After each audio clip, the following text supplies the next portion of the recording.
Hello everyone. Welcome to today's video, where we'll explore one of the biggest curiosities in Brazilian football. Why did the genius Ronaldinho Gaúcho, known for his magic on the field, participate in only 2 World Cups? When we think of footballing icons, names like Neymar, Lionel Messi, and Cristiano Ronaldo come to mind. Neymar has already played in 3 World Cups, with the 2022 tournament being his third. Messi, after his recent triumph in 2022, has now competed in 5 World Cups, solidifying his place in football history. And then there's Cristiano Ronaldo, who, like Messi, has participated in 5 World Cups, including his most recent appearance in 2022. Yet, Ronaldinho, often hailed as one of the most gifted players ever, only featured in 2 World Cups, 2002 and 2006. It's fascinating to think about how, despite his brilliance, his World Cup journey was much shorter compared to these other legends. So, let's dive into this story and try to uncover why Ronaldinho didn't play in more World Cups and what led to his unique path in international football. Let's start by recalling the beginning of Ronaldinho's career. His impressive skills quickly caught the attention of the football world. From an early age, Ronaldinho demonstrated extraordinary ability with the ball, winning fans with his dribbles and goals. In 1999, Ronaldinho stood out in the pre-Olympic tournament and, in 2001, made his debut for Paris Saint-Germain, where his performances drew the attention of bigger clubs. In 2002, the football world witnessed a spectacle as Brazil, led by the genius of Ronaldinho, Ronaldo, and Rivaldo, captured their 5th World Cup title in South Korea and Japan. Ronaldinho's involvement in this tournament was nothing short of magical. Brazil's attacking trio, Ronaldo, Rivaldo, and Ronaldinho, was unstoppable. Together, they formed an attacking force that dazzled the world, with Ronaldinho playing a central role in the team's success. While Ronaldo went on to claim the Golden Boot with 8 goals, it was Ronaldinho's creativity and vision that brought the Brazilian attack to life. He was key to orchestrating the team's offensive play, making important assists and creating moments of pure magic.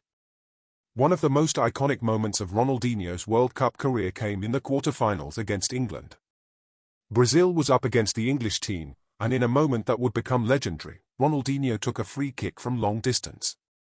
Most expected him to cross the ball into the box, but instead, he curled it directly into the net, past a flailing David Seaman. It was a goal that stunned the world, and the genius of Ronaldinho was solidified forever. As Brazil marched to the final, Ronaldinho was more than just a supporting player, he was one of the central figures in their triumph. The final against Germany, which Brazil won 2-0, cemented Ronaldinho's place in World Cup history, despite not scoring in the final match. His contributions throughout the tournament, his flair on the ball, and his infectious joy in playing football made him a key reason Brazil lifted the trophy that year. After the glory of the 2002 World Cup, Ronaldinho's career skyrocketed, and in 2003 he made one of the most iconic moves in football history, joining Barcelona. Before continuing, I would like to take this moment to humbly ask you to subscribe to our channel. So please subscribe to the Hypnotic Kicks channel and hit the like button, because then you will have a lot of incredible football content that we will bring to you. Our channel is just starting now, and each subscription is extremely important to us. Thank you very much for helping us on this journey, I really appreciate it in advance. At Barcelona, Ronaldinho found the perfect stage to showcase his immense talent. His flair, creativity, and technical brilliance brought a fresh and exciting energy to the club. Barcelona had been struggling in the years before his arrival, but with Ronaldinho now in the squad, everything changed. The team quickly became one of the most entertaining and dominant forces in Europe. Ronaldinho's magic on the ball left fans and opponents alike in awe. His dribbling was mesmerizing, and his vision allowed him to make passes and plays that seemed impossible. But it wasn't just his skills, it was his charisma. Ronaldinho's infectious smile and love for the game won him the hearts of Barcelona fans and football lovers worldwide. One of the standout moments during his early years at Barcelona came in 2005 when he scored a stunning solo goal against Chelsea in the UEFA Champions League. The goal epitomized his style, a brilliant combination of skill, vision, and pure joy for the game. That moment helped propel Barcelona into the upper echelons of European football. In 2006, Ronaldinho led Barcelona to the UEFA Champions League title, with his dazzling performances as the catalyst for their success. That victory was particularly sweet for him, as it validated his place as one of the world's best players. In the same year, Ronaldinho won his second FIFA World Player of the Year award, a testament to his unparalleled talent. At Barcelona, he wasn't just a player, he was the face of the club, and his time there marked the peak of his career. His footballing artistry and ability to inspire his teammates set him apart as one of the greatest to ever play the game. By 2006, Brazil's squad was filled with footballing superstars, and the expectations surrounding them were sky-high. With players like Ronaldo, Ronaldinho, Adriano, Robinho, Kaká, and Juninho, Brazil was seen as one of the favorites to win the World Cup in Germany. Ronaldo, the 2002 Golden Boot winner, was expected to continue his goal-scoring form, while Ronaldinho, fresh off his brilliant years at Barcelona, was the creative genius everyone hoped would lead the attack. Adriano, a powerful striker with a booming shot, was coming off a great season at Inter Milan and was seen as a major threat in front of goal. Robinho, a young and talented forward, was expected to bring flair and speed to Brazil's offensive play. Kaká, already a rising star at AC Milan, was the midfield maestro, capable of delivering decisive passes and scoring from midfield. And Juninho Pernambucano, known for his incredible free-kick ability, was also a key figure in the squad. However, despite the abundance of talent, things didn't come together as expected. Coach Carlos Alberto Pereira, who had led Brazil to victory in 1994, returned to guide the team, but his tactical approach was more conservative and focused on balance rather than unleashing Brazil's attacking potential. This shift in tactics didn't play to the strengths of a squad known for its flair and creativity. Pereira set up a more defensive formation, which stifled the attacking freedom of players like Ronaldinho, Robinho, and Kaká.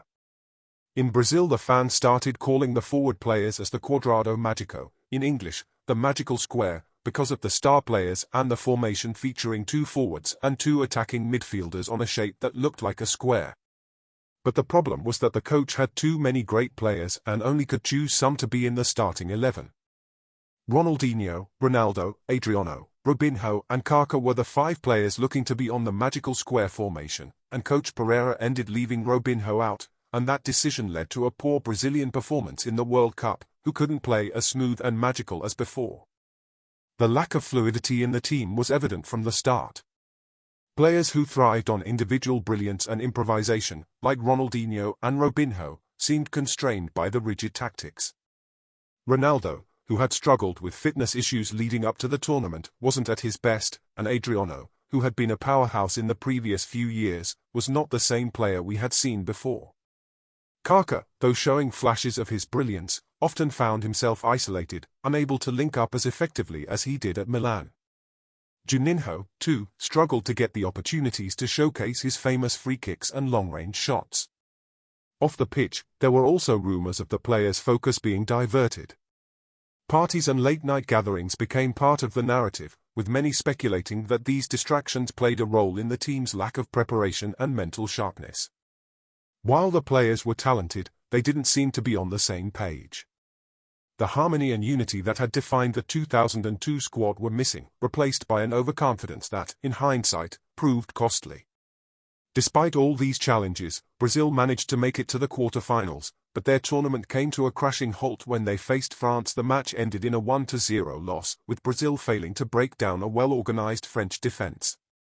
Ronaldo's lack of fitness, Ronaldinho's inability to get involved in the game, and the overall lack of cohesion among the team ultimately led to Brazil's exit. Zidane and France were disciplined, and their tactical maturity outshone Brazil's disjointed attack. For fans around the world, it was a shocking and disappointing result. The defeat was a reminder that talent alone can't guarantee success. Teamwork, focus, and discipline are just as important, and these elements were sorely lacking in the 2006 Brazilian squad. Ronaldinho, who had lit up the 2002 World Cup with his magic, was a shadow of his former self, and many began to wonder if the Brazilian team's golden generation was coming to an end. After 2006, Ronaldinho's performance began to decline. He transferred to Milan, where he had moments of brilliance but couldn't maintain the consistency of his performances.